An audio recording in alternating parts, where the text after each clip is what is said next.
estoy grabando. Voy a hacerlo de manera un poco ágil y después vamos a ver el cuestionario de examen, ¿verdad? Del examen del año pasado para poder tener una referencia. Ayer hice un desarrollo, no salió tan bien, entonces quiero hacer un repaso nuevamente por toda la unidad para que se entienda mejor el marco histórico. Y por eso es que inicio proyectando esta imagen en donde podemos ver que hay tres líneas, ¿verdad? Una línea roja que va de norte a sur, una línea azul que va de norte a sur y una línea verde que va de este a oeste, ¿verdad? Abajo cada línea tiene su referencia. La línea verde que va de este a oeste hace referencia al Tratado de Alcazobas. La línea azul hace referencia a la bula de Alejandro VI o Alejandro de Borgia. Y la línea roja hace referencia al Tratado de Tordesillas. Eso es para poder ubicarnos, ¿verdad? ¿Y por qué están estas líneas? Estas líneas son divisiones en cuanto al ejercicio del dominio del mar y de tierras. Da el caso de que en el siglo XV, ¿verdad? Y XVI, la corona española y la corona de Portugal se disputaban el dominio del mundo, ¿verdad? En este momento eran los reyes católicos y los portugueses los que estaban en ejercicio del imperio, ¿verdad? El profesor habló del Tratado de Alcazobas. Según no recuerdo mal, eso no estaba propiamente incluido dentro del programa, pero sí es importante mencionarle al Tratado de Alcazobas, que es la línea verde, en donde se establecen ya por primera vez, sin una guerra de por medio, sin un conflicto armado de por medio, un acuerdo de carácter diplomático. Esa es la importancia del Tratado de Alcazobas. Bueno, pero la historia diplomática no se inicia ahí propiamente dicha, o no fue esa la necesidad por la cual se trazó una línea, no fue para arreglar un problema diplomático. En realidad el problema es de carácter económico. Eh, Roma, ya mucho antes, ¿verdad? El Imperio Romano, en cuanto a alimentos, se surtía de las especias que venían de la India. Entonces, en ese contexto, estas especias, como venían de tan lejos, porque viendo el mapa, vamos a ver si puedo mostrarles en el mapa, está muy lejos. A ver si, creo que más arriba va a estar. Acá. A ver. No está apareciendo el mapa, chico. No tengo el mapa donde está. Bueno, acá podemos ver. En este mapa se puede ver la distancia que hay entre la India y Europa. La India es, para que tengan una idea, yo sé que saben, ¿verdad? Pero es esta sección de acá es la India, ¿verdad? Y Europa o España y Portugal están acá. Entonces, no sé si ven que voy marcando en amarillo las partes que, que son resaltantes, ¿verdad? Entonces, para hacer que las especias lleguen de la India a Europa, era toda una travesía por tierra que encarecía demasiado el costo de las especias, que eran altamente requeridas por Europa, por el consumo de la población europea. Y cuando llegaban las especias finalmente a Europa eran muy caras y eran muy escasas. Entonces ahí nace la necesidad de buscar otras rutas para conseguir esas especias, ¿verdad? Entonces, en ese contexto se da primeramente, y quiero mencionar eso, voy a leer esta parte que me parece interesante. En este contexto nace, o por lo menos aparece, no es que nace, aparece la figura de Martínez. les voy a decir el nombre completo de este personaje. Se llama Florentino Paolo Dal Pozzo Toscanelli. Este personaje dirigió una carta a un portugués de nombre Fernando Martínez, donde él le exponía un plan, ¿verdad?, detallado de cómo se podía llegar al país de las especias, o sea, la India. Y él le dijo que hay un camino para llegar, ¿verdad?, que es por mar, no es por tierra, ¿verdad? Entonces, le presentan este plan, de cierta manera, llega a las manos de Cristóbal Colón, de cómo poder llegar a las Indias por mar. Y Cristóbal Colón en un primer momento recurre a la corona portuguesa, ¿verdad? Y los portugueses, los reyes portugueses, le rechazan la propuesta para poder financiarle la expedición a Cristóbal Colón, ¿verdad? La carta fue dirigida a Fernando Martínez, ¿verdad? Él era el confesor de los reyes portugueses. Se le expuso a él detalladamente cómo se podía llegar, ¿verdad?, al país de las especias siguiendo la ruta occidental. Posteriormente, como les mencioné, esa carta llega a manos de Cristóbal Colón en 1478. Él en ese entonces residía en Portugal, pero posteriormente viajó a Madeira. Madeira está en Portugal y después fue a Génova, que está en Italia, ¿verdad? Pero ahí fue donde maduró sus planes y le expuso justamente estos fundamentos, ¿verdad?, a los reyes portugueses. Pero ellos se rehusaron como les mencioné anteriormente, a poder financiarle esta travesía a Colón. Entonces, ¿qué hace Colón? Abandona Portugal y se va a España a solicitar apoyo. Naturalmente Colón tenía exigencias, ¿verdad? Él decía, ok, yo voy a hacer la expedición, estoy arriesgando mi vida con las de otras personas, por lo tanto tengo exigencias también, ¿verdad? Si es que yo llego a descubrir algo, yo tengo mis exigencias, decía Colón, ¿verdad?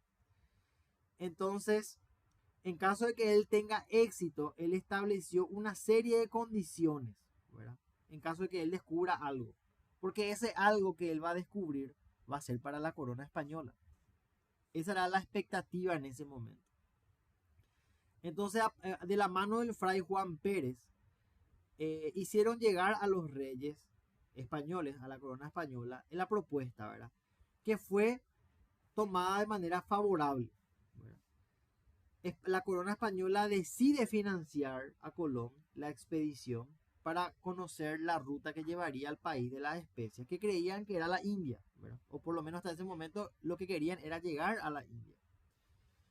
Entonces, las exigencias que Colón solicita una vez realizada la expedición es que le otorguen a él el título de almirante vitalicio de todas las islas y tierras firmes que él descubriese y ganase. Eso es lo primero que él pidió. Después pidió que le designen virrey y gobernador de todas las islas y tierras firmes que él descubra. Pidió que los reyes le reconozcan a él la 10ª parte de todas las mercaderías de cualquier naturaleza o calidad, ¿verdad?, que se gane o hubiere dentro de lo que él descubra, ¿verdad? Y por último, la facultad de juzgar por sí o por sus tenientes los pleitos surgidos en las tierras que él vaya a descubrir. Entonces, en otras palabras, lo que él le dijo, bueno, financienme la expedición, yo voy a salir a descubrir el mundo, tengo la ruta y todo lo que descubra va a pertenecer a ustedes, pero les pongo 4 condiciones. Háganme a mí gobernador de todas esas islas, háganme a mí participante de todas las mercaderías que se puedan conseguir como consecuencia de esta expedición y déjenme resolver los conflictos que se den dentro de estas futuras islas que posiblemente yo descubra. Ese fue el contexto. Y los reyes españoles aceptan estas condiciones, aceptan esta propuesta que hace Colón, ¿verdad? En este contexto es que él va a realizar la expedición de la mano de los reyes católicos a través de 3 carabelas, que eran 3 barcos, ¿verdad? Él parte del puerto de Palos el 3 de agosto de 1492. ¿Verdad? En ese momento él parte del puerto de Palos, ¿verdad?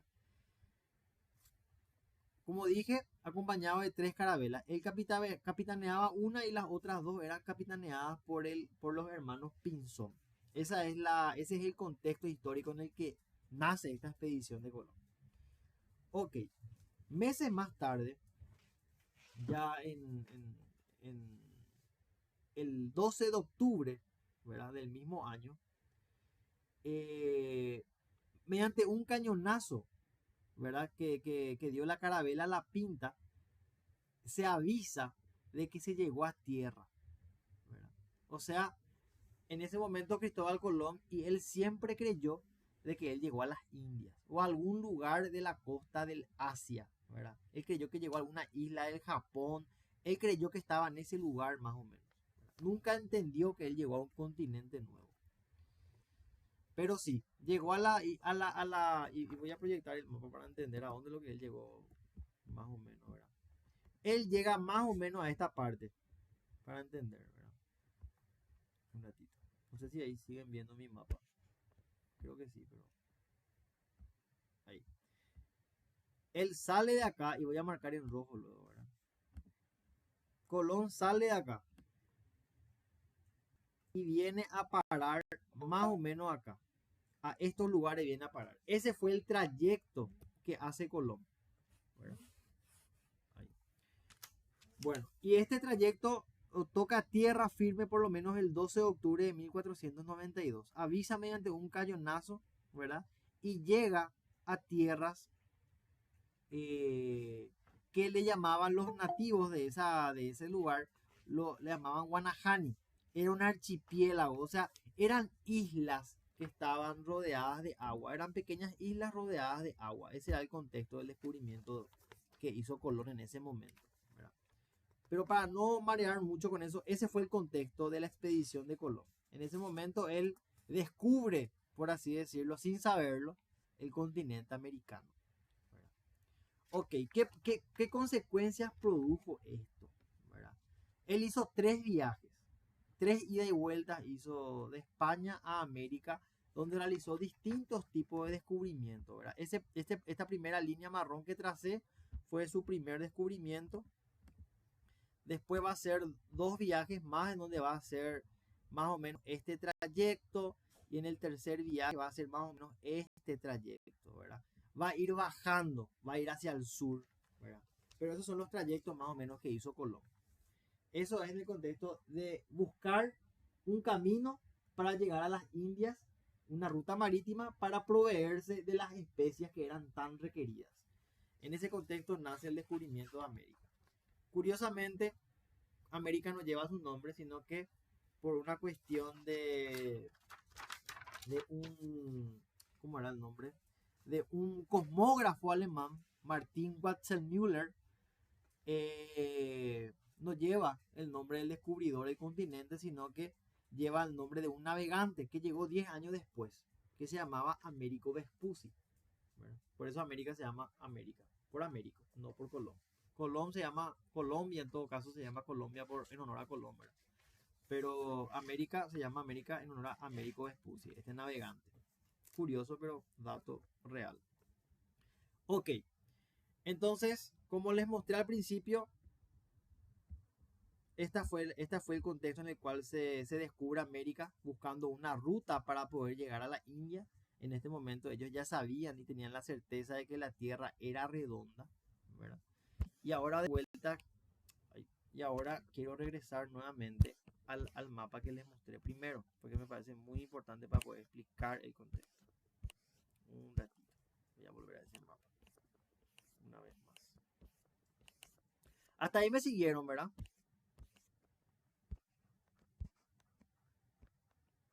Hola.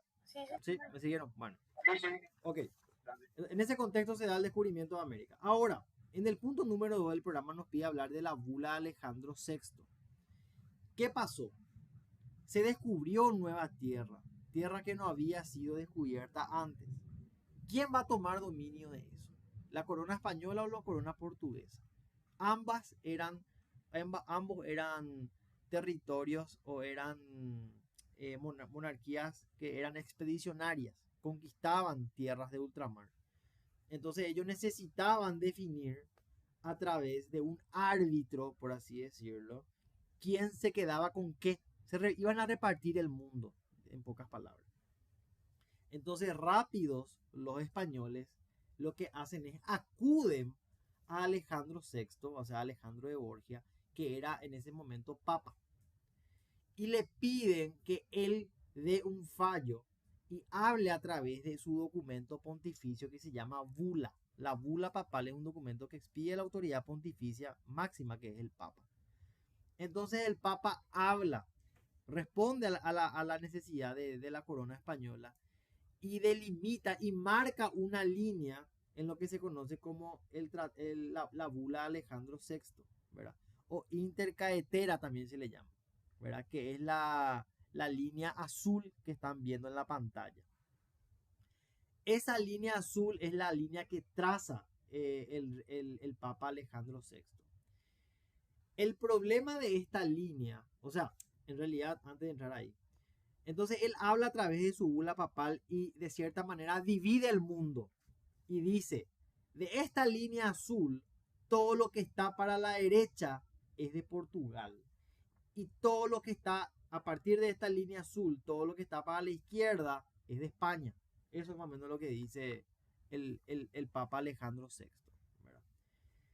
El problema se da cuando los glosadores, porque ¿cuál era el trabajo del glosador en ese momento? Interpretar la norma, interpretar el derecho en general.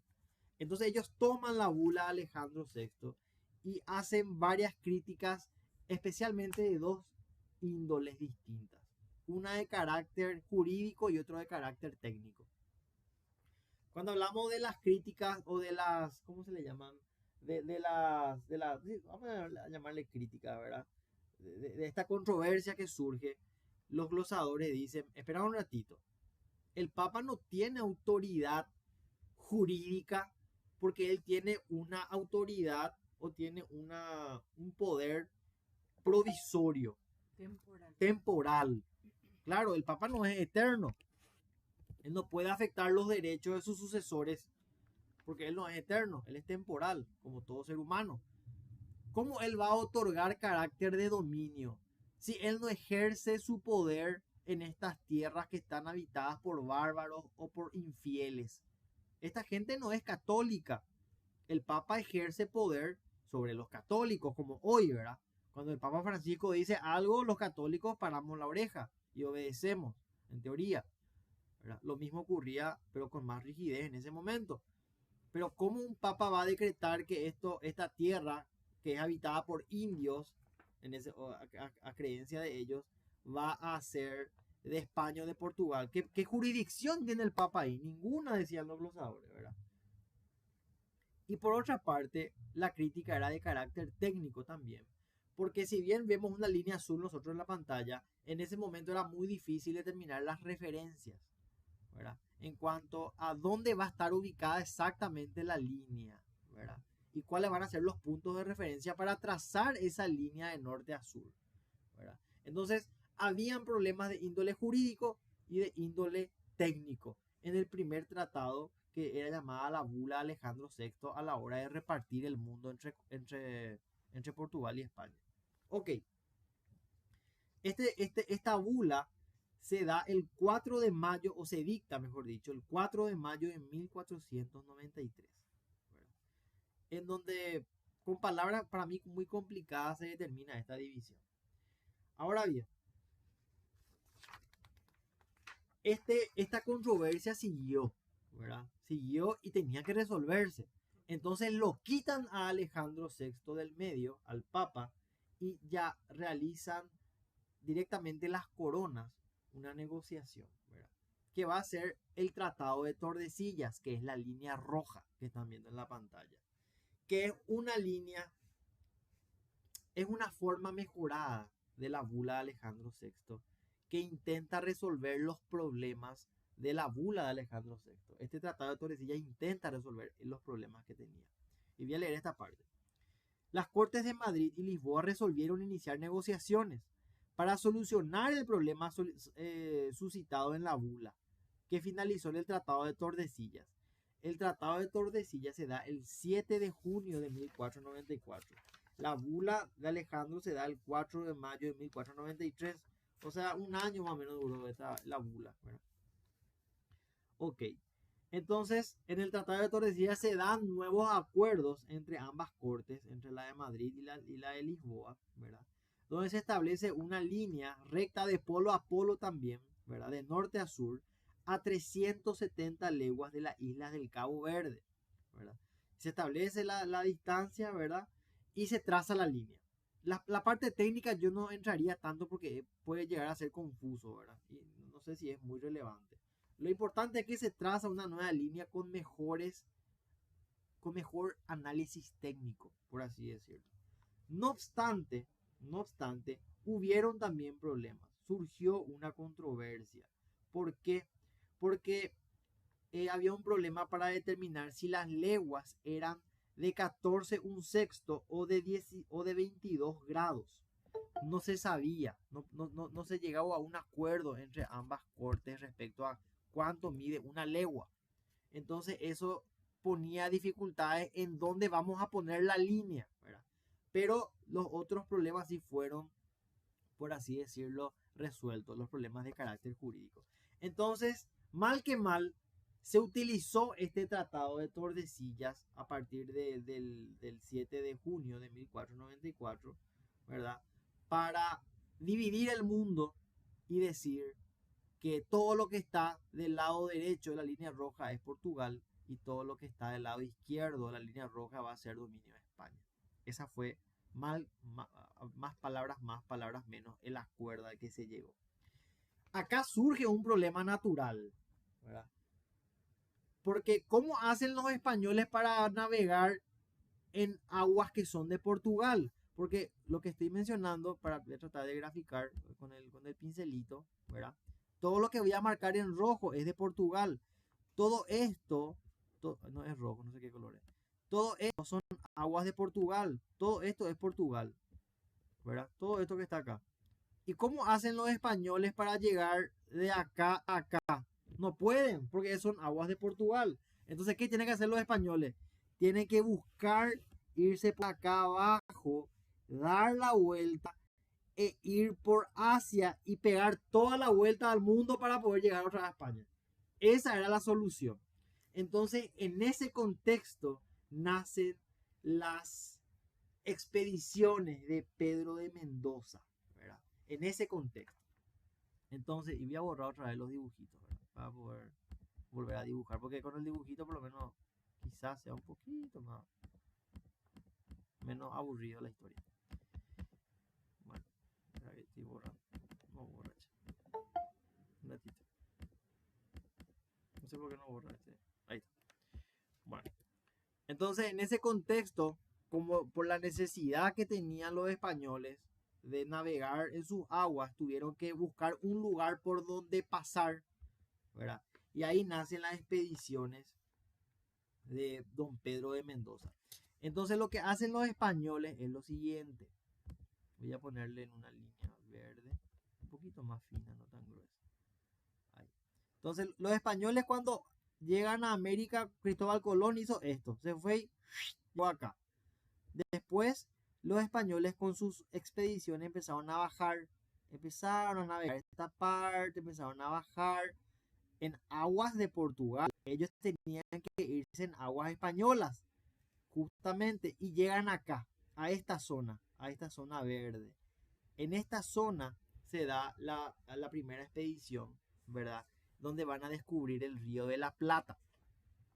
Esta expedición se da justamente en el contexto de buscar un lugar por donde pegar la vuelta al mundo. Esa era la intención. Y voy a leer esta parte.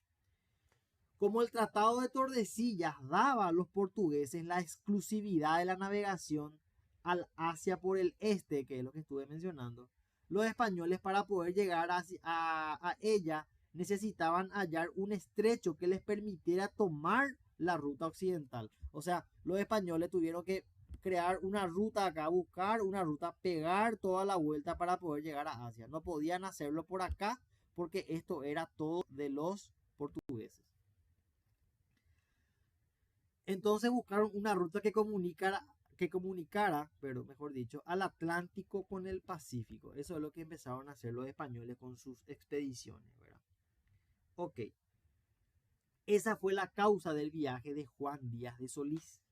El rey le otorgó una capitulación, es como un documento en el que el rey le autoriza a Juan Díaz de Solís, ¿verdad? En el cual él dice debía dirigirse al oriente a fin de fijar la demarcación con la corona de Portugal. En 1516 llega Solís a un punto situado al occidente de Punta del Este que denominó Candelaria. O sea, como mencioné hace rato, el tipo llegó, y perdón que dibuje mil veces por el mapa, vamos a cambiar de color. Juan Díaz de Solís llegó acá. A la pucha, no cambia de color.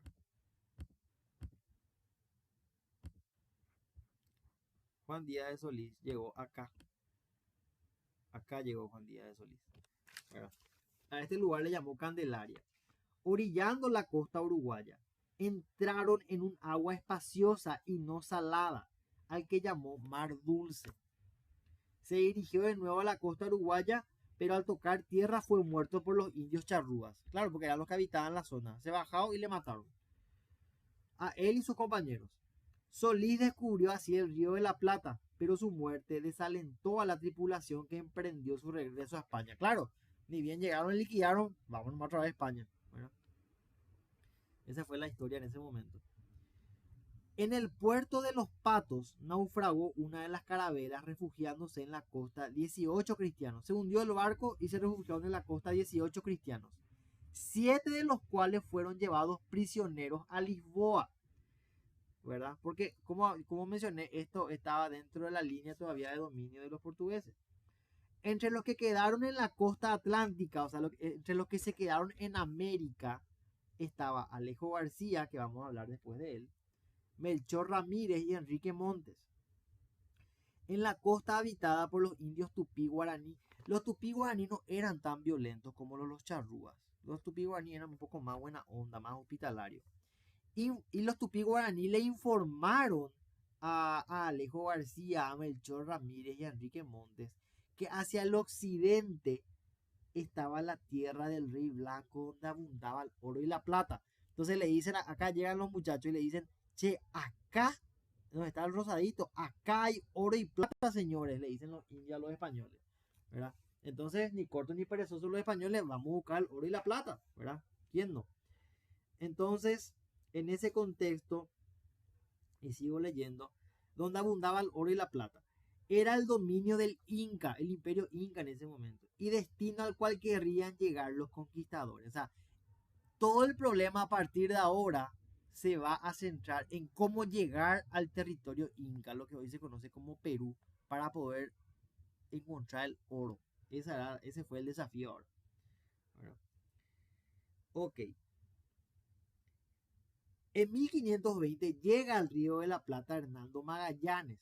Eran expediciones que mandaban los españoles hacia acá. Mandaban pues, porque posiblemente había oro. Entonces mandaban expediciones, mandaban barcos, ¿verdad? Su objetivo era el mismo que Solís. Pobrecito Solís terminó muerto, ¿verdad? O sea, descubrir un estrecho entre los dos océanos. O sea, anda a encontrar, le decían a esta pobre gente, anda a encontrar un lugar por donde puedas pasar, darla por debajo de América y dar la vuelta al mundo. Ese era el desafío en ese momento, ¿verdad? Para poder llegar a Asia. Ok. Su objetivo era el mismo que Solís, o sea, descubrir un estrecho donde se conecten los dos océanos. Después de cruzar el Atlántico y llegar al Río de la Plata, siguieron la costa de la Patagonia, o sea, empezaron a bajar al sur, ¿verdad? De acá empezó a bajar Magallanes, empezó a bajar. Por donde efectuaron la entrada 3 semanas después, llegaban a la salida occidental del estrecho. O sea, llegaron al sur de América del Sur y encontraron bajo la Patagonia un lugar por donde pasar lo que hoy se conoce como el estrecho de Magallanes. Por eso se llama así, en honor a él, porque él fue el que cruzó. Curiosamente, Magallanes logra cruzar y alcanza, o sea, llega a las Filipinas, llega a Asia. Y en Filipinas le matan los indios. El 20 de septiembre, Hernando de Magallanes encontró el estrecho que comunica los dos océanos y por eso lleva su nombre. Entonces, esa es la historia ahí de Magallanes, para entender, ¿verdad? Todo se centra en dos cosas. Primero que nada, los que estaban acá, Alejo García y compañía, en llegar al oro y en las expediciones que enviaban los españoles en cómo cruzar este pedazo de tierra para poder llegar a Asia. Magallanes lo pudo hacer, lastimosamente se murió. Ahora vamos a volver a Alejo García que se quedó acá en Mar del Plata, ¿verdad? En la zona de Mar del Plata. Alejo García, que va a ser el descubridor de Paraguay por tierra, ¿verdad? Es uno de los náufragos, ¿verdad? Uno de los náufragos y sus compañeros partieron de Santa Catalina en 1524. Cruzaron el río Paraná y entraron en el Paraguay a la altura del Mondaú. O sea, si fueron por acá, entraron por acá a Paraguay. Más o menos. Alejo García tenía conocimientos del idioma y costumbres guaraníes, porque 8 años estuvo acá y hizo que más de 2000 indios le sigan, ¿verdad? Y siguió hasta un puesto del río Paraguay, actual Corumbá. Se internó en la ríspida jungla chaqueña. Llegó a los indios chaneses reconociendo las cordilleras y serranías del Perú, pero los charcas le salen al encuentro en son de guerra. O sea, el tipo se va acá, sube, ¿verdad? Va a llegar al Perú, pero le agarran los indios charcas, ¿verdad? Y le salen en son de guerra. De allí trajo muchos vasos, vasijas, coronas de plata, de cobre y otros metales, pero fue muerto por los indígenas al cruzar el Chaco y llegar al río Paraguay a la altura del actual San Pedro, alrededor de fines de 1525 o principios de 1526. Recordemos que Alejo García descubre el Paraguay por tierra en 1524, ¿verdad? Entonces él subiendo, pasando por Paraguay en 1524 por tierra, llega al Perú y se lo liquida en 1500, se lo liquida más o menos en 1525, 1526. Esa es la historia de Alejo García. Y en ese trayecto es que él descubre el Paraguay en 1524 por tierra. Ok.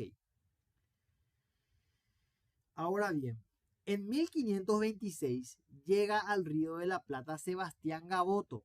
Él era veneciano, o sea, de Italia. Alejo García era portugués. Sebastián Gaboto fue enviado por Carlos V de Molucas. O sea, se dan cuenta que tanto los españoles como los portugueses enviaban sus expediciones a América a hacer descubrimientos, ¿verdad? Una tierra nueva, pues. Ahora bien, debía seguir el derrotero de Magallanes para llegar a Pernambuco. Manuel de Braga y otros portugueses le llenaron la cabeza de noticias, ¿verdad?, de la expedición de Alejo García. O sea, vino Sebastián Gaboto y le dijeron, che, Alejo García pasó por ahí y le mataron, le contaron a Sebastián Gaboto. Pero él prosigue su viaje, ¿verdad? Gaboto prosigue su viaje y llega a Santa Catalina, donde Enrique Montes y Melchor Ramírez le cuentan la misma historia. Le dicen, Gaboto, a Caño pasó, ¿cómo se llama? Alejo García y le mataron a su amigo, ¿verdad? Entonces ahí fue donde Gaboto no vaciló en desistir de su viaje a las Molucas y se dirigió al Río de la Plata. O sea, en vez de ir para arriba, fue para abajo, al sur. Remontó el río Uruguay y luego el río Paraná y fundó el fuerte Sancti Spiritus, explorando el Paraná y el Paraguay. Por eso decimos que Sebastián Gaboto descubre el Paraguay por agua. Alejo García descubre por tierra y Sí, Gaboto por agua. Pero ojo que no el otro resumen, o sea, por el que vamos a decir Sí. por acá en la isla, es por agua. Sí, bueno. Entonces es importante mencionar eso. Alejo García por tierra y Sebastián Gaboto por agua. Ahora bien, entonces explorando el Paraná y el Paraguay, siendo por lo tanto el descubridor por vía fluvial, o sea, Sebastián Gaboto descubre el Paraguay por agua y Alejo García por tierra.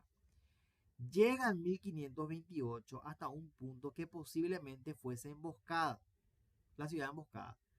volvió a Sancti Spíritus y emprende otra expedición al norte en compañía de Diego García, que tuvo resultados negativos, mientras que los indios destruyeron la fortaleza de Sancti Spíritus, por lo que Gaboto se vio obligado a regresar a España. O sea, eran expediciones que venían de España y Portugal para tratar de encontrar el oro del Perú, pero muchas fracasaron porque se le mataba o por las guerras y le forzaba a esto a los españoles a volver otra vez a España.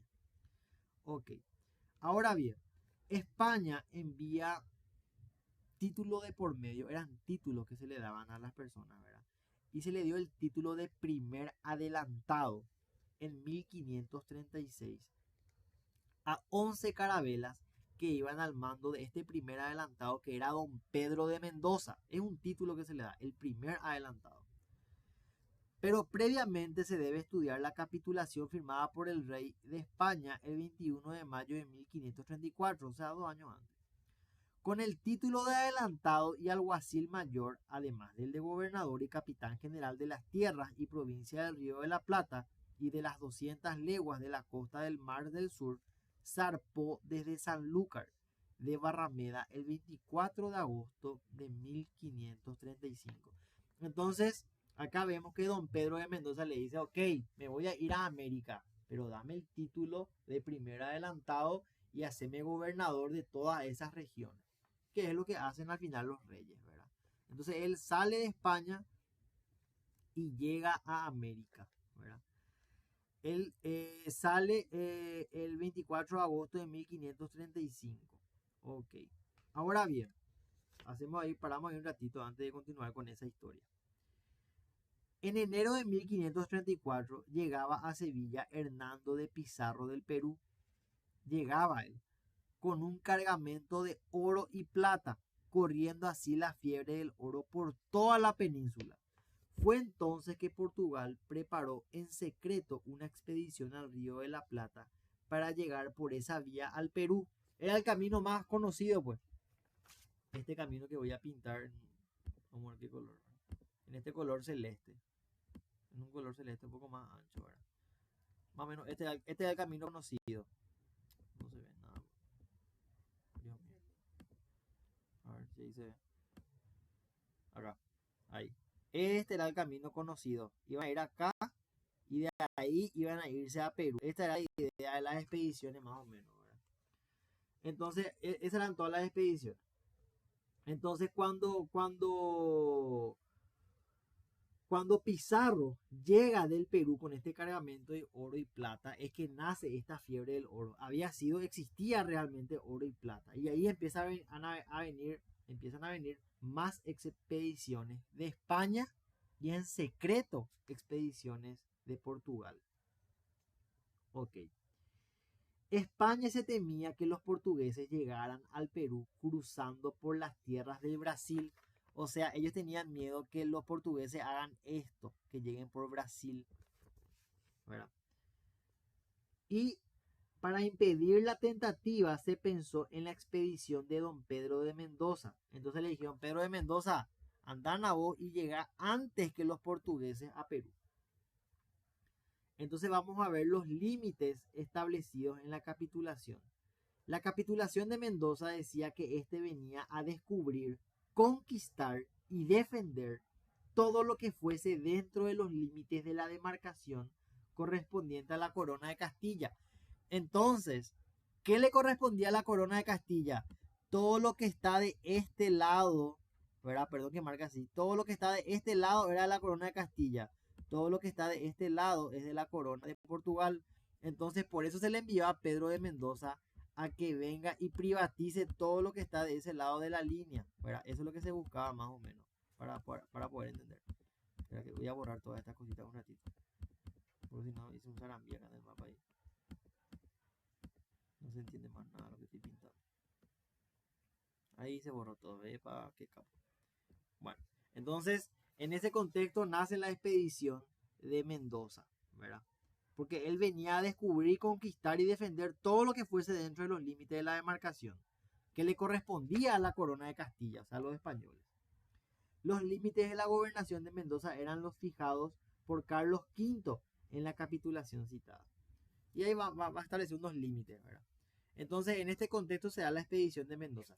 ¿Cómo se desarrolló esta expedición? Que es la parte final de este punto 4. En las naves de don Pedro de Mendoza venían, para que se den cuenta, 1500 hombres, siendo las figuras principales de la expedición, Juan de Ayolas y Juan de Osorio. El 30 de noviembre de 1535, las naves fondearon, o sea, se estacionaron, por así decirlo, llegaron a la bahía de Guanabara, en Río de Janeiro. Más o menos por acá llegaron, ¿no? Por acá o no llegaron. Bueno, acá por ahí. Por acá por ahí llegaron, más o menos. Llegaron a las costas del Río de Janeiro. Pero durante la travesía, Ayolas y otros habían intrigado a Osorio ante don Pedro, diciéndole que éste quería amotinarse para reemplazarle. Claro, el tipo te quiere tomar el poder, te quiere tumbar. Entonces, ¿qué hace don Pedro de Mendoza? Mandó formar un proceso a Osorio y ordenó por medio de una sentencia que sea muerto a puñalada. Mátenle al tipo, ¿verdad? Y le mandó matar. Ok. Osorio fue muerto el 3 de diciembre de 1535.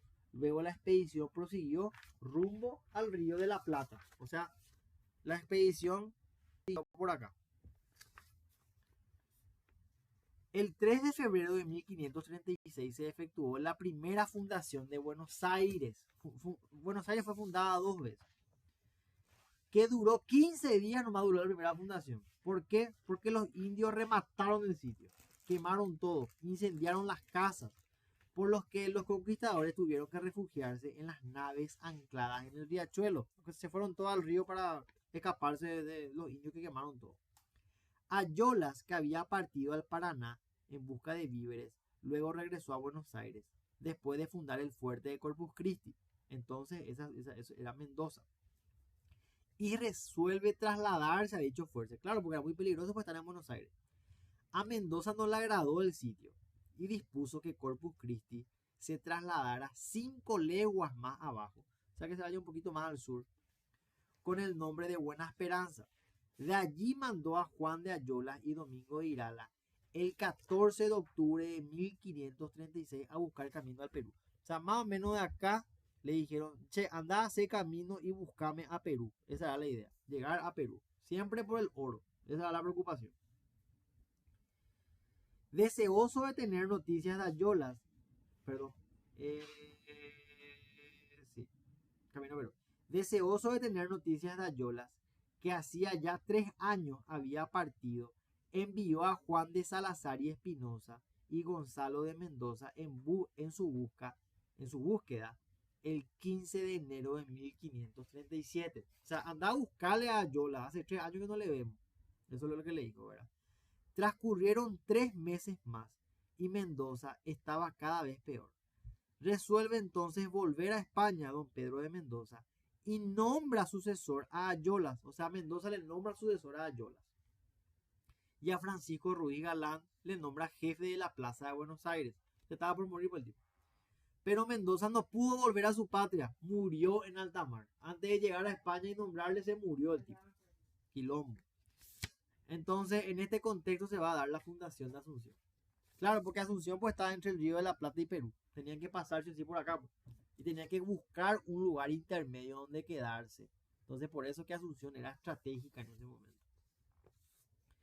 Entonces, yendo al punto 5, hablando de la fundación de Asunción, habíamos dicho que Juan de Salazar partió de Buenos Aires en búsqueda de Ayolas el 15 de enero de 1537. Los bergantines remontaron el Paraná y el Paraguay y pasaron delante de Putapúa, piedra roja significa, y entraron en la bahía del cacique Caracará. Era una taba de indios guaraníes, labradores y hospitalarios. O sea, los tipos salieron de acá y se iban. Voy a cambiar el color para... Los tipos salieron de acá, ¿verdad? Juan de Salazar y compañía y se iban por acá. Y llegaron acá. Más o menos acá está Paraguay. Perdón si es que geográficamente me equivoco, no soy muy preciso. Pero llegaron a este punto más o menos. Y encontraron una taba que era una ciudad. La taba se le llamaba, ¿verdad? De indios guaraníes, ¿verdad? Que eran hospitalarios. y le recibieron cordialmente a los españoles. Entonces Salazar, como él estaba camino a Perú, consiguió fundar allí una ciudad a su regreso. Entonces Salazar le dijo a los guaraníes, cuando yo regrese de Perú, acá voy a fundar una ciudad, le dijo. Salazar llega a Candelaria, donde se encuentra con Domingo de Irala. Juntos buscan noticias de Ayola, pues Ayola pues se fue a Perú a buscar el oro, que se había internado en el Chaco rumbo a la Sierra de la Plata. Juntos bajan luego hasta un puerto de guaraníes llamado Itapúa, hoy Piquetecue. De allí Irala retorna a Candelaria y mientras Salazar baja por el río hasta la bahía del Cacique Caracará a fin de cumplir su promesa de fundar la casa fuerte, origen de nuestra capital. Entonces, él sube, después baja otra vez con Irala y funda la capital Asunción el 15 de agosto de 1537 en honor a la Madre de Dios. Se le bautizó Nuestra Señora de la Asunción. Esa es la historia de la fundación de Asunción. Tratando de llegar a Perú en búsqueda de Ayolas, entonces Juan de Salazar e Irala llegan a Asunción y fundan acá el fuerte el 15 de agosto de 1537. Hasta ahí me van siguiendo, se va comprendiendo, más o menos. Hola. Súper bien. Sí. Sí, Bueno, todo bien. si algo me tranco, o se pierden, me dicen nomás, por favor. Bueno, se fundó Asunción, genial. Como sabemos, los españoles siguen enviando sus expediciones, siguen enviando las expediciones a esta parte del mundo. Y en este contexto se va a dar la primera rebelión. Alonso Cabrera llegaba a Buenos Aires como portador de la cédula real del 12 de septiembre de 1537. Alonso Cabrera traía un documento de los reyes, una cédula real, ¿verdad? Porque se murió, pues, este señor Pedro de Mendoza. Se murió, entonces llegó muerto. Entonces trajo él una cédula real, ¿verdad? Y en esta cédula real disponía que en el caso que el extinto gobernador don Pedro de Mendoza no dejase lugarteniente en el río, porque ese fuera el temor, que se quede sin cabeza estas conquistas, ¿verdad? El río de la Plata, porque era un lugar estratégico, pues era. Por eso no podía quedar sin gobernador. Entonces viene él y trae la cédula real, y donde decía que se juntaran todos los conquistadores y que ellos elijan a la persona más apta para el cargo y que el electo duraría en sus funciones hasta que la corona designe titular. Entonces, los reyes dicen, bueno, toma, lleva esta cédula Alonso Cabrera, llega a Buenos Aires y ahí decían ustedes, los más idóneos y los conquistadores, quién se va a quedar a cargo si es que Pedro de Mendoza, que se murió en el camino, no le dejó a nadie. Más o menos ese fue el contexto. Ok. Francisco Ruiz Galán y Alonso Cabrera entonces se dirigen a Asunción, vienen ellos a Asunción, de Buenos Aires vienen a Asunción.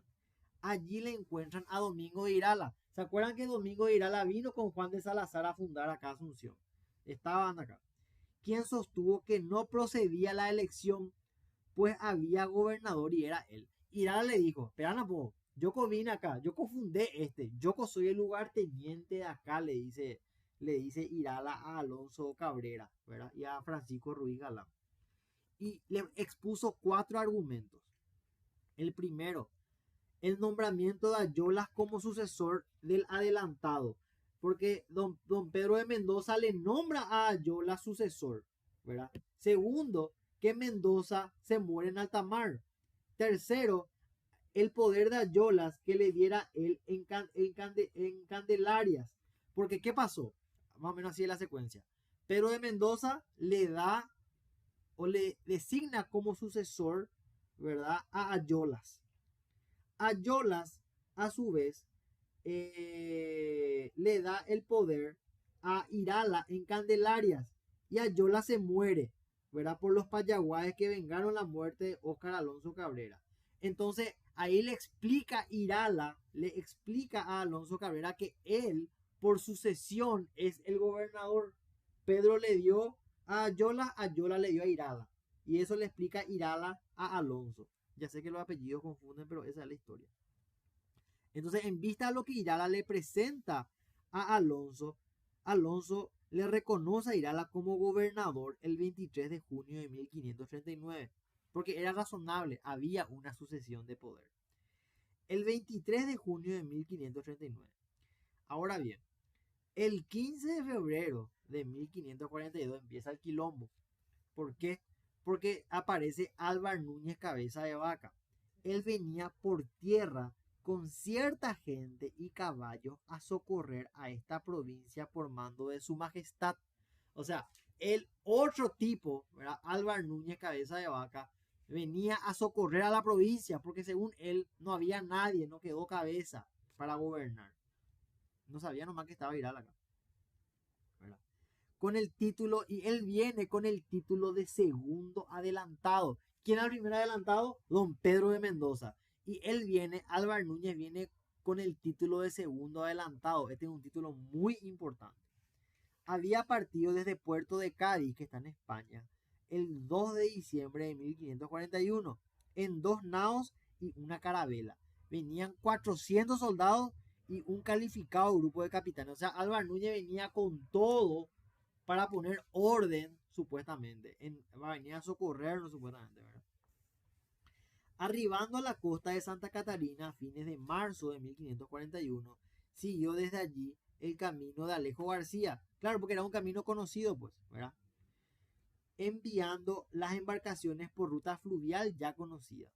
Venía Álvar Núñez hacia Paraguay, eso es lo que estaba haciendo, por agua. El 2 de noviembre de 1542, a un año de la partida de España, Álvar Núñez inicia la marcha con 250 hombres, 26 caballos y un grupo de indios. Entonces, vamos a decirle que queda en un lugar con su barquito y empieza la expedición por tierra. La entrada en Asunción se produjo el 11 de marzo de 1543. Recordemos que Irala estaba como gobernador, reconocido, pero viene Álvar Núñez Cabeza de Vaca con el título de segundo adelantado. Se viene el quilombo. Pronto aflorarán las divergencias entre los huestes originales de Mendoza, o sea, entre los afiliados, entre los leales a Mendoza y los leales a Álvar Núñez. Empieza el quilombo, ¿verdad? No debe olvidarse que desde la fundación de la Casa Fuerte de Asunción habían pasado casi 6 años ya, porque en 1527, no, 1535 o 37. ¿En qué año se funda Asunción? 1537 se funda Asunción. Ya habían pasado casi 6 años, ¿verdad?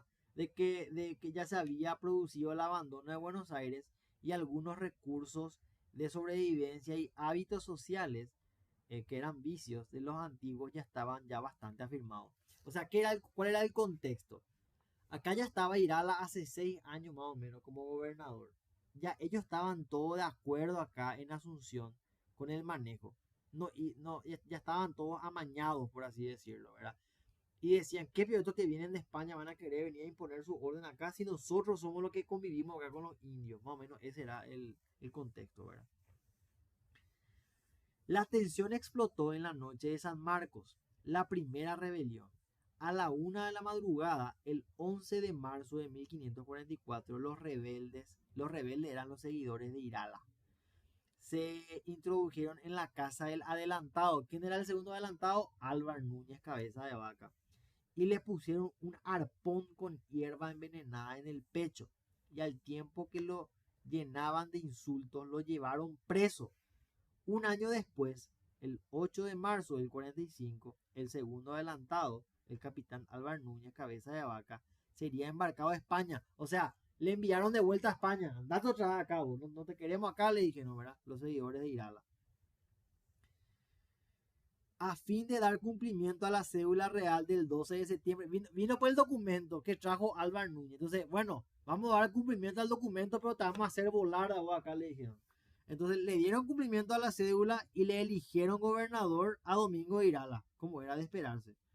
Ahora bien, como consecuencia de esto, en Asunción se formaron dos bandos: los comuneros, que eran los iralistas, y los leales, que eran los alvaristas, ¿verdad? Quienes tramaban poner en libertad a Álvar Núñez.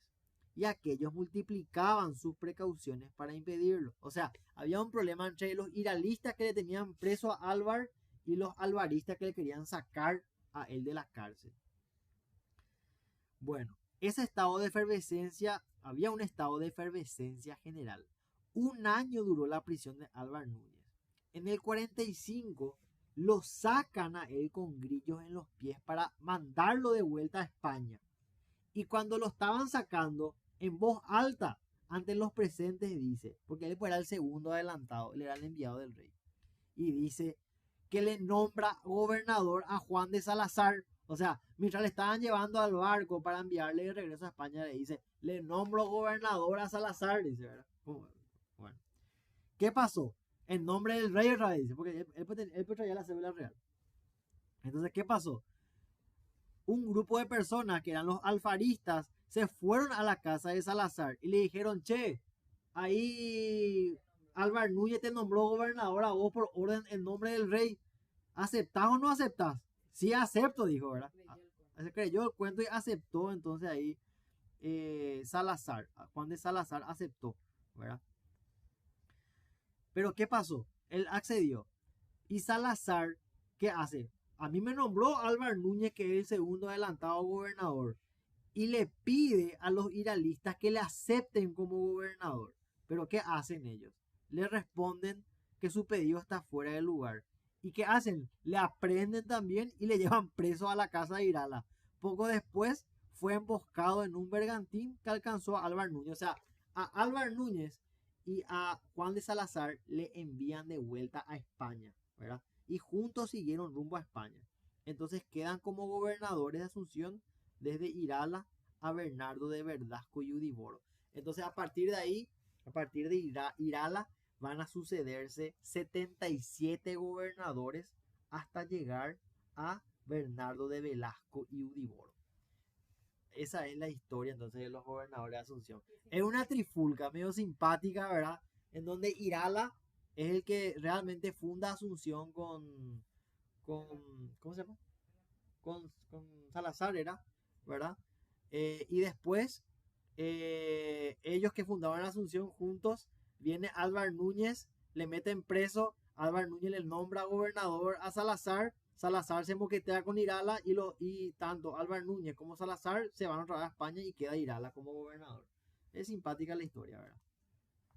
Entonces, ese era el quilombo con los españoles, más que nada en búsqueda del oro, ¿verdad? Y en búsqueda de mantener siempre el dominio en las tierras, porque eso es lo que querían siempre, un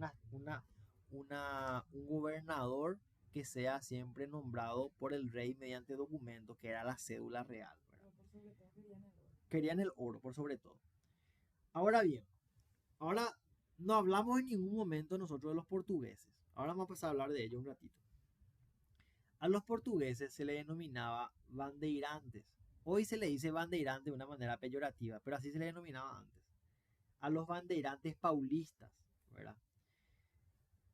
Vamos a ver qué hacían mientras los españoles se moqueteaban entre ellos. Vamos a ver qué hacían los portugueses.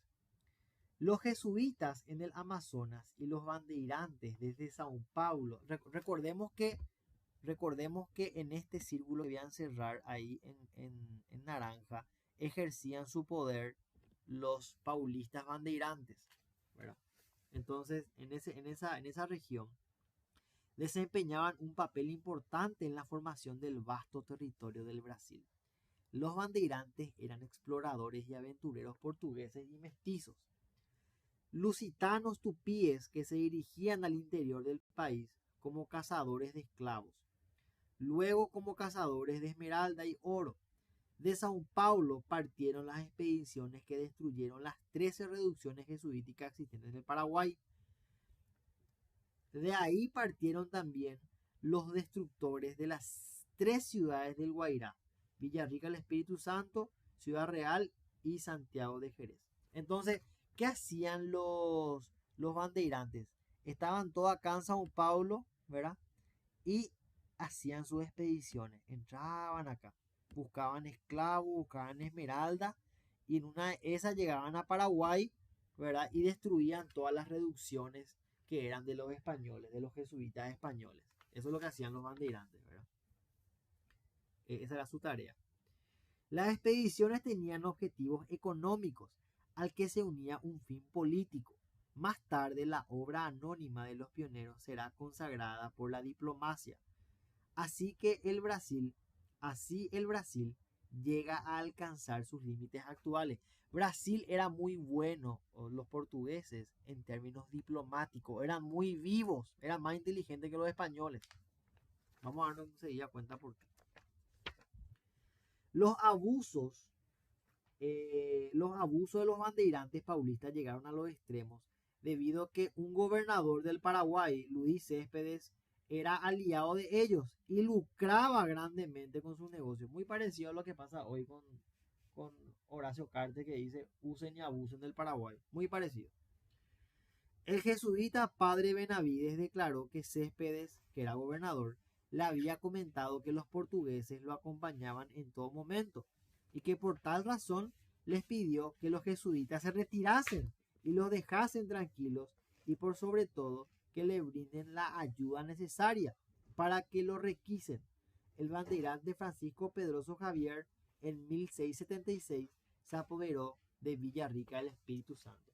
Entonces, los bandeirantes lo que hacían era se amigaban con los gobernadores para desplazar a los jesuitas. Esa era la forma en la que ellos expandían su territorio. Estamos viendo cómo actúan los bandeirantes. Ahora, en el punto 8, vamos a hablar de Portugal bajo la jurisdicción de la Corona de España. Hay que recordar que Portugal y España eran acá arriba, ¿verdad? Acá Portugal y España, esta península ibérica, eran dos coronas distintas. Pero en algún momento de la historia, como vamos a ver enseguida, estas dos coronas quedan al mando de un solo rey. Portugal quedó bajo la jurisdicción de la corona española desde 1580 hasta 1640. O sea, más o menos 60 años la corona española y la corona portuguesa estuvieron al mando del mismo rey. ¿Quién fue el rey? El Felipe II. ¿Qué pasó? ¿Qué problema o qué oportunidad aprovecharon los bandeirantes?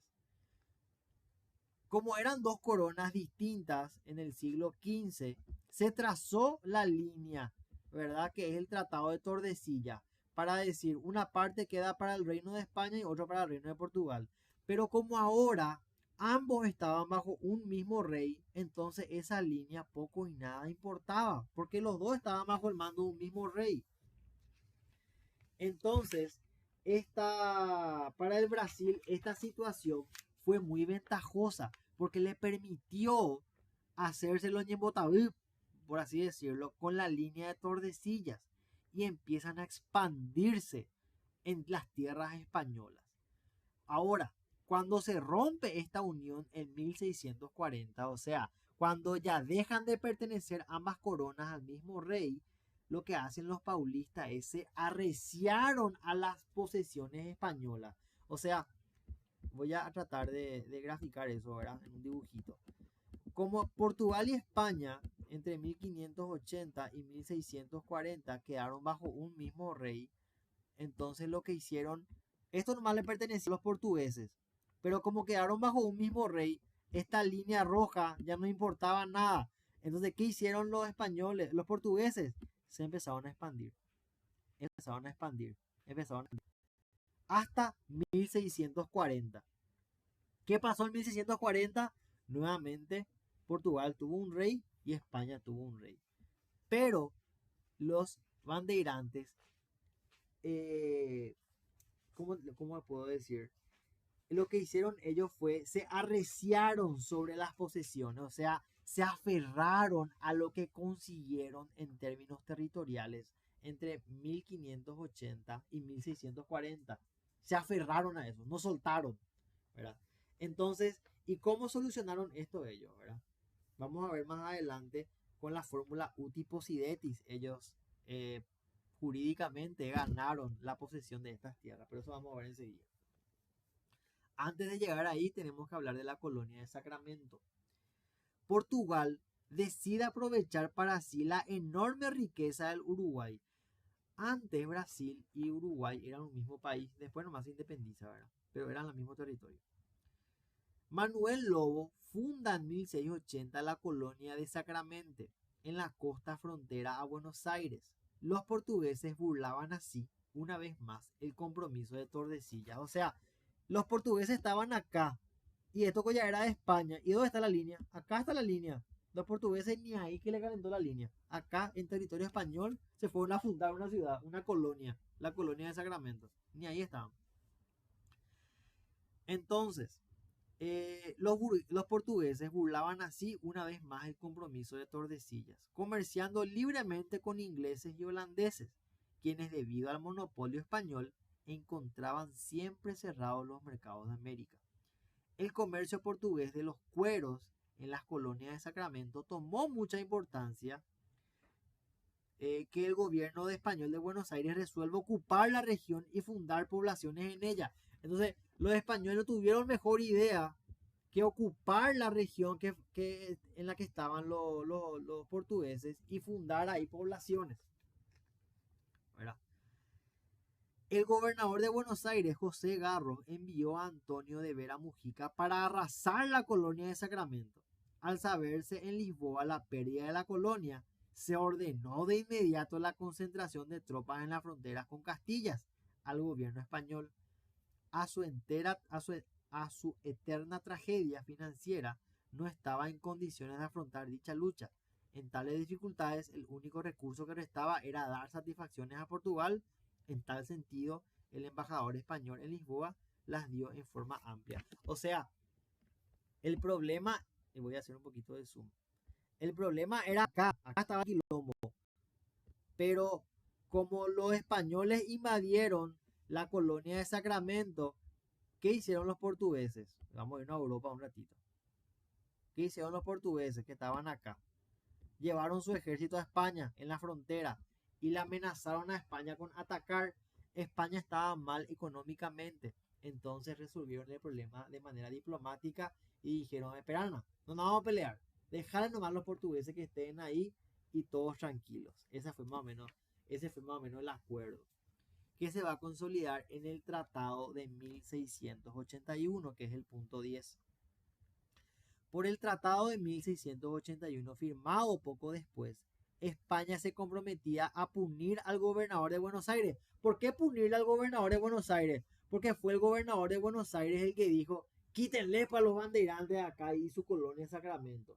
Pero como el embajador de España dijo: no, tranquilo nomás, vamos a darle nomás otra vez todo a los portugueses, porque si no los portugueses van a venir a invadir España.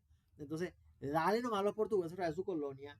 Y los portugueses le dijeron: y meterle preso al gobernador de Buenos Aires. Él fue el que invadió la colonia. Entonces, ese fue el tratado de 1681, ¿verdad? Al gobernador se le punía, ¿verdad? Y se le obligaba a restituir las armas, municiones y pertrechos tomados en la colonia y a reinstalar a los portugueses expulsados. Finalmente, se resolvía postergar la investigación de la línea de Tordesillas. O sea, se estaba investigando esta línea, ¿verdad? Pero postergar nomás, se tiró nomás para adelante el estudio.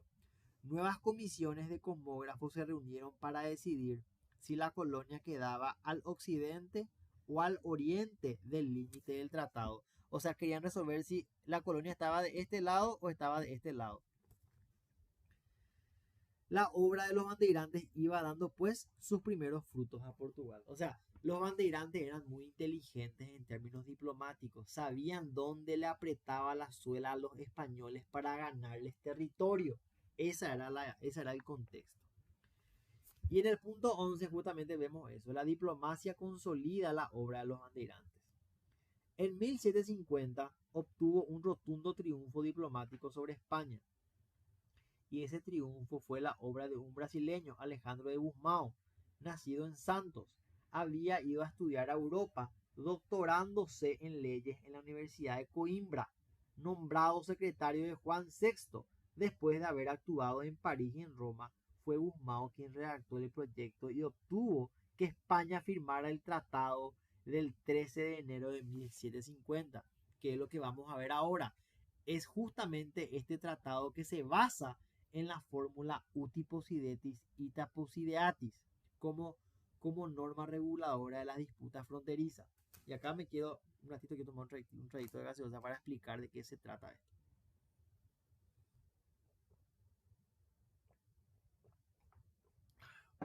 Porque se está poniendo linda la historia. Bueno, voy a hacer un zoom, a ver si con mi dedo puedo dibujar mejor. Un ratito. Bueno, esta es la línea. La línea roja es la línea de Tordesillas. Nunca quedó claro del todo si esta línea estaba bien puesta y cuáles eran sus límites. La línea roja, esa es la bula de Alejandro VI. A nosotros ahora nos atañe la línea roja que es Tordesillas. Este fue el tratado. Este tratado en la línea azul es el de Alejandro que duró un año. El de Tordesillas fue el que existió 300 años por ahí. Entonces, como los portugueses tenían solamente este dominio, y como vimos en el desarrollo de la unidad, los portugueses, los bandeirantes, eran exploradores, pues iban tomando toda esta parte, claramente transgrediendo la línea de Tordesillas. Porque todo esto pues era España, pero los portugueses en Botaví tomaban toda esta parte. Y como la corona española se unió con la corona de Portugal entre 1580 y 1640, mejor aún. ¿Para qué va a haber una línea si ambos reinos están bajo un rey? No tiene sentido. Entonces, más todavía se arreciaron acá los bandeirantes en toda esta franja de tierra, ¿verdad? Y ahí es que fundan esta colonia Sacramento y que hay quilombo con Buenos Aires porque estaba muy cerca, ¿verdad? Donde es Uruguay actualmente. Entonces, a través de los tratados, lo que hacen los bandeirantes es empezar a afianzar su superioridad diplomática. Y de la mano de este señor, ¿cómo se llama? Este señor Alejandro de Guzmán, él es el que redacta justamente esta fórmula jurídica uti possidetis ita possideatis, donde dice más o menos esto. Pero si yo estoy ocupando esta tierra como portugués, esta tierra me corresponde. Nosotros estudiamos hace poco derechos reales, ¿se acuerdan? Una forma de adquirir posesión era la aprehensión. Entonces, por aprehensión, me estoy quedando a este lugar y estoy adquiriendo dominio. Más o menos eso es lo que decía Guzmán en su tesis. Vamos a leer ahora. El convenio firmado el 13 de enero de 1750 legalizaba todas las usurpaciones paulistas, reconociendo los terrenos ocupados por estos como pertenecientes a Portugal. En dicho tratado se consideró por primera vez la forma uti possidetis uti possideatis, como poseéis, así poseáis, como una norma reguladora de las disputas fronterizas. El Tratado de Tordesillas, que regía hace más de 2 siglos y medio, quedaba archivado. Los ocupantes no serían detenidos por diplomas ni por peregrinos quinientistas. Regirá el principio de la posesión basado en la capacidad para el dominio eficaz y la población efectiva de las nuevas regiones. Los bandeirantes habían desbrozado el camino de la diplomacia y esta venía ahora a respaldar y a vigorizar, a consolidar la obra de aquellos. El límite establecido era una línea que comenzaba en el arroyo que desemboca en el mar junto al monte de Castillos Grandes y que seguía por los ríos Urucuí, Uruguay, Pepirí, San Antonio, Iguazú, Paraná, Uruguay, Corrientes y Paraguay. Por este acuerdo, Portugal cedía a España la colonia de Sacramento. O sea, Portugal le dijo a España, bueno, te voy a dar la colonia de Sacramento, ¿verdad? A cambio de las 7 misiones jesuíticas situadas en el norte de Uruguay, al este del río Uruguay. Por eso es conocido con el nombre de Tratado de Permuta o Tratado de Madrid.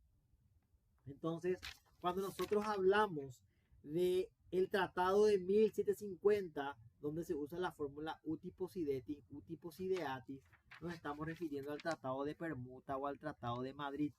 ¿En qué se basó entonces este Guzmán, Alejandro de Guzmán? En decir, señores, acá ya hay población portuguesa, acá vivimos nosotros, esto nos pertenece porque estamos ocupando la zona por derecho posesorio, esto nos pertenece a nosotros. Esa es la fórmula jurídica que utiliza Alejandro de Guzmán. Y otra vez con esa fórmula jurídica negocia con la corona española y le dice, bueno, yo te voy a dar la colonia de Sacramento, pero vos me vas a dar las 7 misiones jesuíticas, corona de España. Y llegan a ese acuerdo. De eso se trata el Tratado de Permuta o el Tratado de Madrid. Hasta ahí me siguen. ¿Se entendió esta parte? ¿Sí? Ya falta poco. Ahora vamos a hablar en el penúltimo punto de la guerra guaranítica y el acuerdo de 1761. El tratado este de permuta, desastroso para España, claro, porque perdió muchísimo, fue objeto de una unánime crítica en las colonias españolas. O sea, qué inútiles son los españoles, que estos bandeirantes vinieron y nos quitaron toda la tierra. Los jesuitas tampoco podían ver con agrado este acuerdo, que les obligaba a abandonar sus tierras. Porque ¿qué hacían los jesuitas? Venían, evangelizaban, construían, creaban ciudades y después vienen los bandeirantes y le quitan todito por el tratado de permuta. Qué simpático. Cuando los desmarcadores hispanos lusitanos se dirigieron a Santa Tecla, se encontraron el indio Zapé a la cabeza de 600 indios, quien resaltaba que no debía derecho para tirarles de aquellas tierras que Dios y San Miguel les tenían dadas. O sea, los indios no querían salir de ahí. Nosotros trabajamos acá, decían los indios. ¿Por qué me van a quitar a mí acá? Preguntándosele por el orden de quién venía a cortar el paso y daban cumplimiento a las órdenes del rey, respondió. O sea, los indios decían, ¿por qué me van a quitar? Por orden del rey, se le respondía a los indios. Del orden del padre superior, de su padre cura, dice, porque para el indio pues su superior era el cura, era el jesuita, no era el rey. Al estallar la sublevación de los indios misioneros, conocida con el nombre de guerra guaranítica, se aliaron por un momento los dos bandos adversarios para combatir al enemigo común, que era el jesuita. En 1754 y 1756, dos ejércitos, español y portugués, destruyeron las reducciones guaraníes y ocuparon la región de Cauaté. Fue el final de la contienda. O sea, los jesuitas quisieron defender junto con los indios esas tierras que tanto ellos trabajaron. Y ahí fue que los españoles y los portugueses se unieron por un momento para poder sacarle a los jesuitas para dar cumplimiento al tratado de permuta. Bueno, ese fue el espíritu. Ok. Mientras tanto, todos los lados seguían llegando protestas contra el tratado de 1750. Finalmente, por el acuerdo de 1761 fue declarado caduco la colonia Sacramento. Fue teatro durante 10 años de guerrillas, escaramuzas y correrías. O sea, fue el punto neurálgico del choque de las denominaciones. O sea, se armó un quilombo otra vez y la colonia Sacramento volvió a manos de los españoles como consecuencia de toda esta guerra guaranítica, ¿verdad? Porque a los pobres guaraníes se les iba a quitar de su tierra durante tantos años estuvieron ahí y vienen los españoles y le van a sacar ahí por culpa de los portugueses y el tratado de permuta, ¿verdad? Porque este es un quilombo de los portugueses que le ganaron a los españoles realmente. Y el último tratado, que es el último punto del programa, es el Tratado de San Ildefonso, que es de 1778. El 1 de octubre, hace poco, de 1777, España y Portugal firmaron en San Ildefonso un nuevo tratado por el cual procuraban poner fin al litigio, porque había constante guerra pues, mantenido sobre sus colonias de América. Por tal convenio, España recupera la colonia de Sacramento oficialmente, sin compensación alguna para Portugal, o sea, conserva las 7 misiones jesuíticas situadas al norte del Ubicuí y al este del Uruguay. O sea, Argentina. España de cierta manera recupera la colonia de Sacramento y las 7 reducciones jesuíticas. Recupera.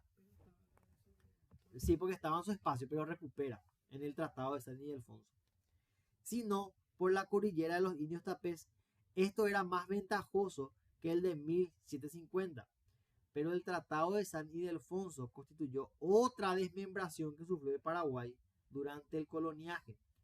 Por él perdió el vasto y rico territorio del Mato Grosso. O sea, si bien el Tratado de San Ildefonso, que les quiero mostrar acá un ratito, porque con esto terminamos, y ya vamos a leer un ratito las preguntas, ya nos vamos a dormir. Ok. Ahí está el mapa. Un ratito. Ahí. Ahí ven, ¿verdad? Sí, sí. ¿Sabes? Bueno, todo lo que está en verde es la gobernación del Paraguay.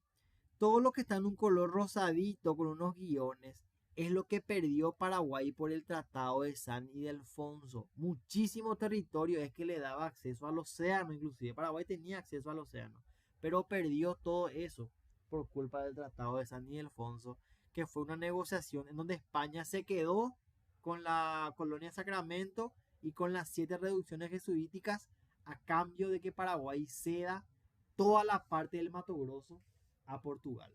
Entonces, con esto termina el desarrollo de la unidad 1 del programa.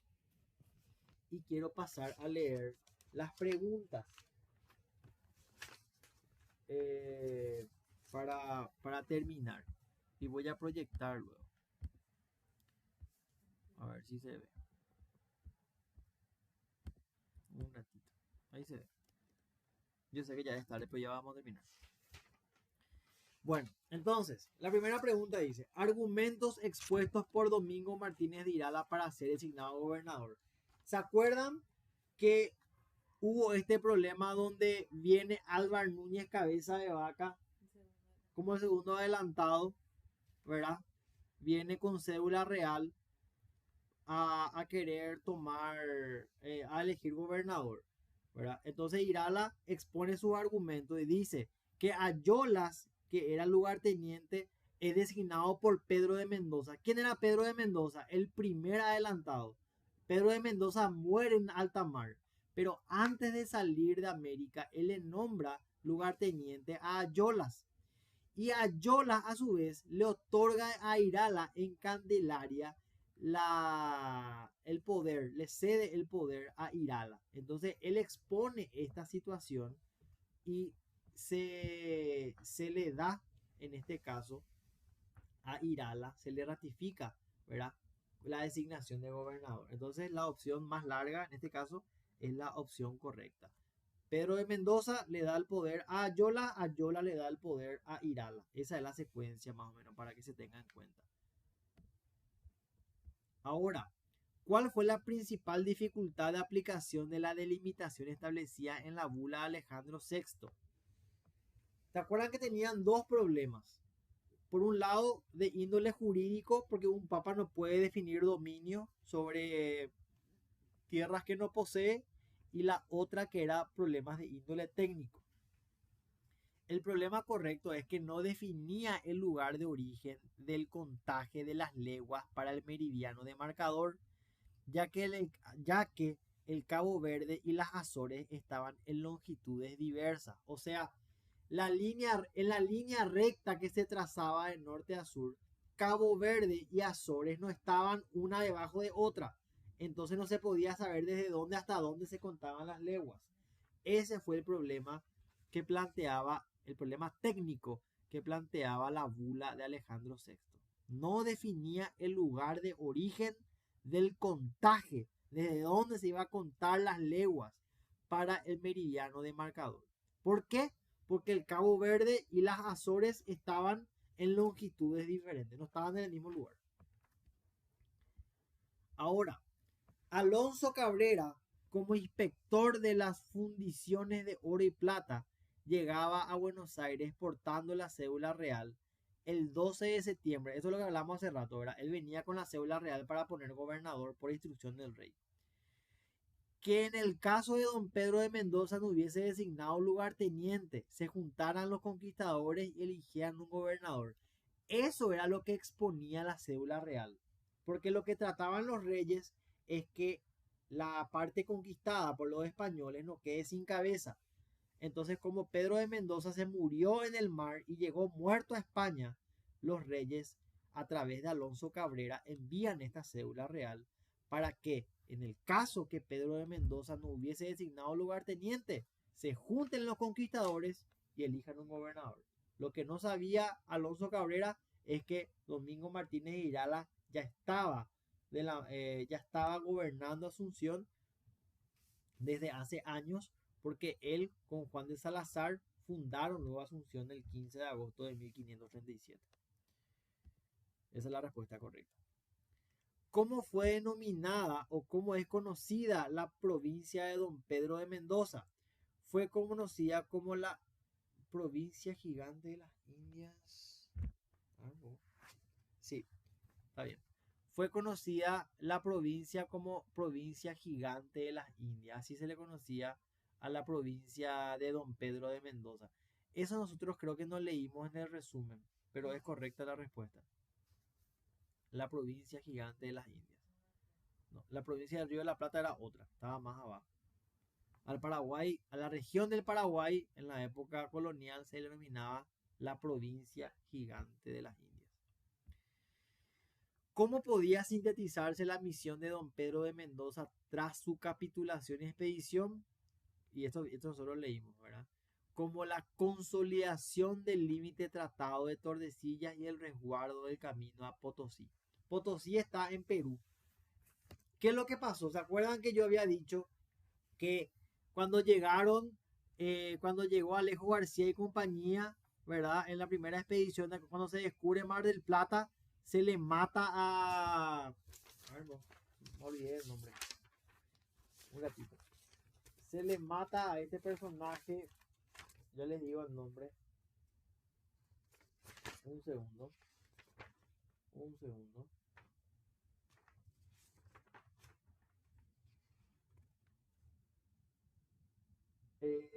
Juan Díaz de Solís, ¿verdad? Se le mata a este pobre hombre, ¿verdad? Se llega a lo que es Mar del Plata, se lo mata y queda Alejo García y compañía, ¿verdad? Quedan en Mar del Plata, o sea, lo que hoy se conoce como Mar del Plata. Entonces ahí es donde le envían como primer adelantado desde España a Don Pedro de Mendoza. ¿Para qué? Para que él pueda trazar los límites del Tratado de Tordesillas, que es esa línea que cruza de norte a sur, y resguardar el camino a Perú. ¿Por qué?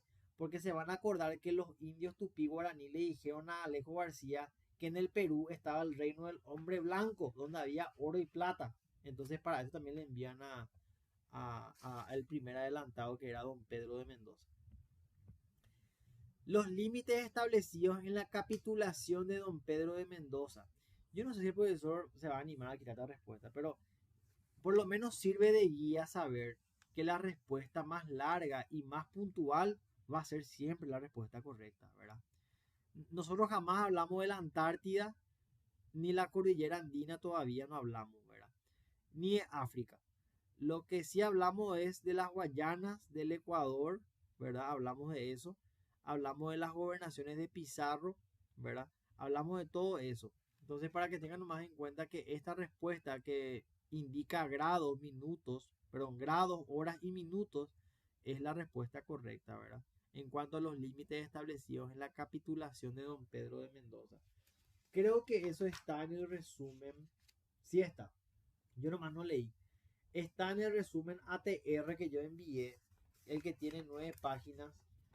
Está en el punto número 4. Hacia el final está, dice al norte, al este, al sur y al este. Dice. Y está la respuesta en el resumen para que puedan leer. Yo nomás me salté la respuesta porque no me pareció conveniente leer toda esa descripción geográfica, porque no sé si es muy trascendente, ¿verdad? Pero importante que se memoricen por lo menos la ubicación. 36 grados, 57 horas, 9 minutos, ¿verdad? Es la referencia por lo menos que marca ahí, ¿verdad? Ok.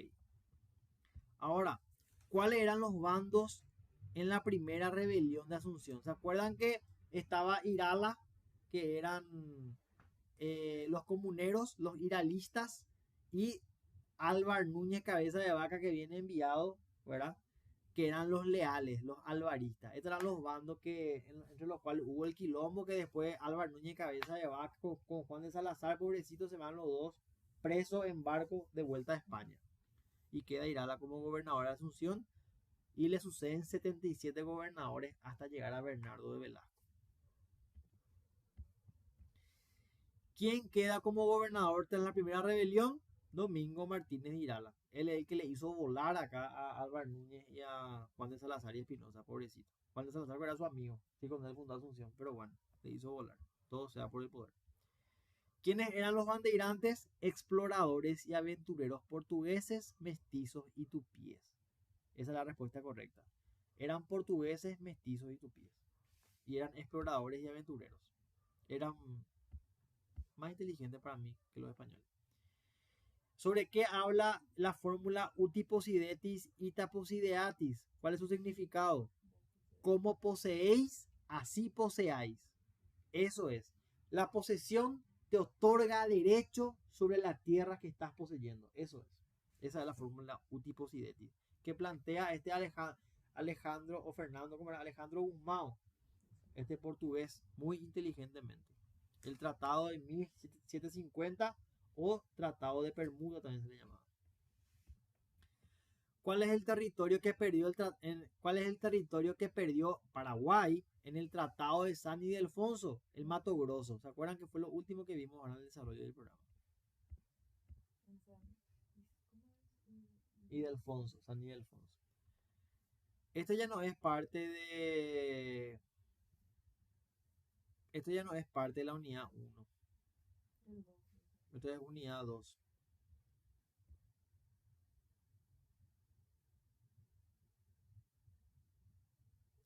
Esto también.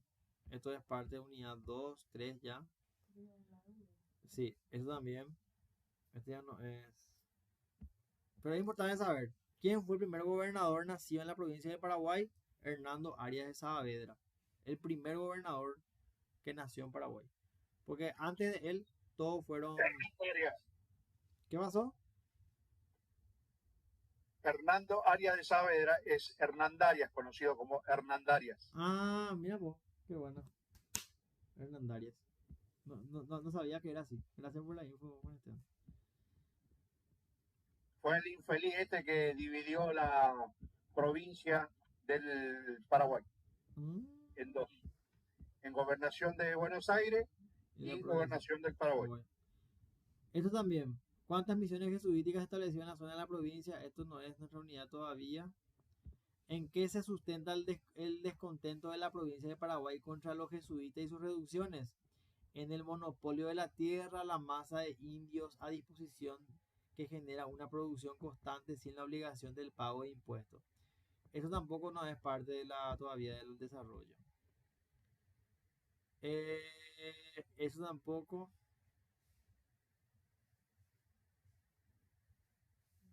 No, todavía no.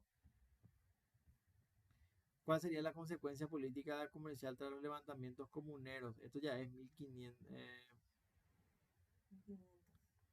Sí. Sí. Pero esto ya es mucho después. ¿Cómo podríamos denominar los límites étnicos, geográficos y jurídicos del Chaco, establecido en la creación de las gobernaciones del Paraguay? La ocupación de la región por guaraníes que formaron parte de las expediciones de conquista camino al Perú y fueron asentándose la falta de accidentes geográficos que delimiten las provincias y las constantes villas, fuertes y pueblos fundados, mantenidos y defendidos de Asunción. No entiendo su respuesta, che. ¿Cómo podríamos denominar a los límites étnicos, geográficos y jurídicos del Chaco? La ocupación de la región por guaraníes que formaron parte de las expediciones de la conquista camino al Perú. Eso sabemos, porque la idea era ir a buscar el oro. Y fueron asentándose la falta de accidentes geográficos que delimiten las provincias, Claro, porque no había pues montaña y eso. Antes pues se delimitaba con la montaña, con el río, con el mar. Y no había eso. Y las constantes villas, fuertes y pueblos fundados, mantenidos y defendidos desde Asunción. Mm. Ok, así se crea la gobernación del Paraguay. Claro, por las ocupaciones, ya. Desde acá pues salían todas... Paraguay era un punto intermedio entre el Río de la Plata y Perú. Era más o menos la mitad del camino. Entonces en esta región se empezó a ocupar y a asentar todas las expediciones que iban camino al Perú. Y como no había muchos accidentes geográficos por acá pues no había mucha montaña ni nada. Entonces era un lugar propicio para asentarse y crear las villas, los fuertes, ¿verdad? Entonces por eso se crea más o menos la gobernación del Paraguay en esta región geográfica. Esa es la idea. Tras la discusión entre los cuales conquistadores se toma la decisión del virrey de Perú en fundar Santa Cruz de la Sierra, no es parte de nuestro programa, de nuestra unidad 1 al menos. ¿Qué eventos se suceden con la invasión napoleónica? Eso ya es 1800. Porque es tomada la victoria de Paraguay y Tacuarí por los porteños como determinante del espíritu revolucionario. Esto es guerra. ¿A quién designa gobernador Santa Cruz de la Sierra, virrey del Perú? Todavía no llegamos ahí. ¿En qué consistió la ayuda de la provincia de Paraguay y del Río de la Plata contra las invasiones inglesas? Esto todavía no llegamos ahí. ¿En carácter de qué el doctor José Tequeri Castro es enviado a Asunción por la audiencia de Charcas? Todavía no vimos la Real Audiencia de Charcas. ¿Cuál fue el objetivo de la nota del 20 de julio? Tampoco nos llegamos todavía a 1800. ¿Quién fue el cónsul o agente comercial enviado a Brasil? Tampoco. Esto tampoco. Esto es Triple Alianza. Un dato importante para saber, porque el profesor va a preguntar esto. ¿Quién fue el primer o quién fue el precursor de lo que hoy conocemos como diplomacia? Esto es muy importante saberlo. Y les voy a decir el nombre porque nunca me acuerdo. Francesco algo era. Era un... Acá está. No, parece franciscano. Espérame que un ratito. Les voy a decir el nombre porque el nombre no le quiero decir para que fijen el nombre. No. Un ratito les voy a decir. Y con eso voy a cerrar. Para que puedan descansar. Un ratito.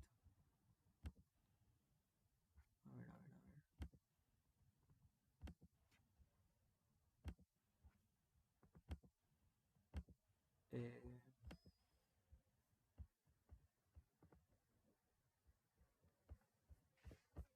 Un ratito.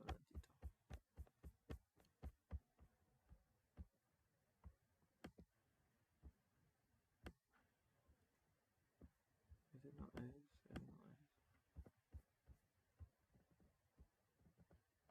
Porque eso me parece muy importante saber.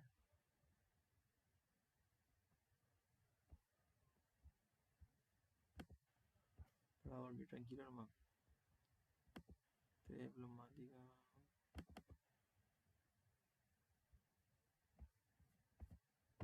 Ok.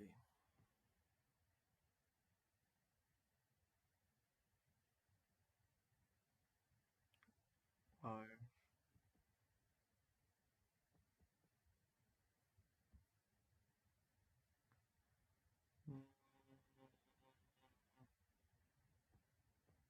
Dios mío, me olvidé el nombre de Francesco algo era.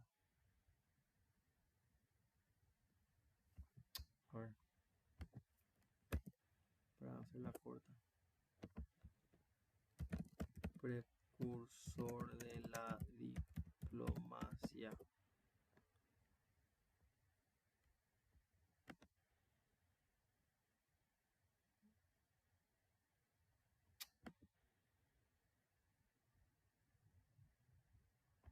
Un ratito.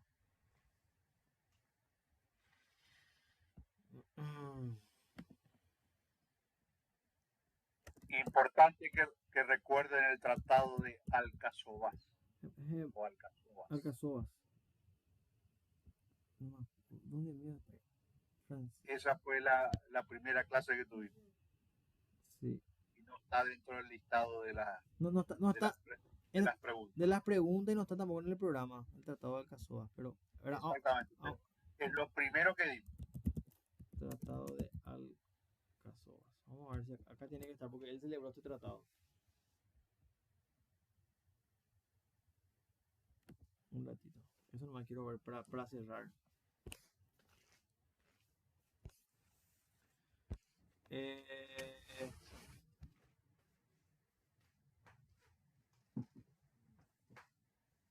Este fue el primer tratado donde se resolvía repartir el mundo sin una guerra de por medio.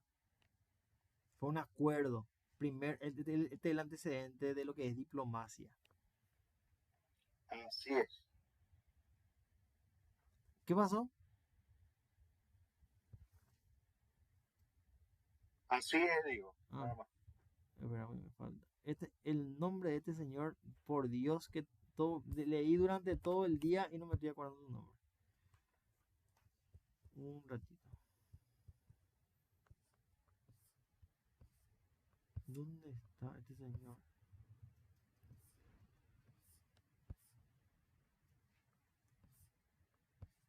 Era un fray, ¿cómo era? Un monje franciscano. Ay, por Dios. No era un glosador. No.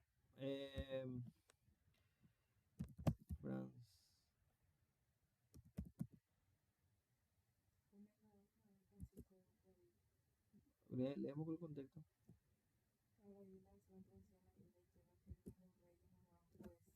No. Un ratito.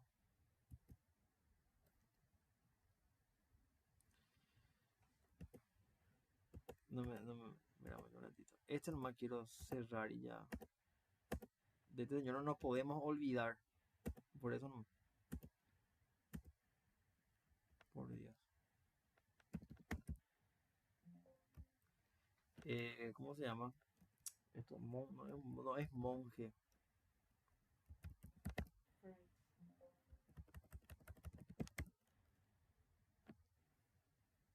No es fray tampoco. Por favor.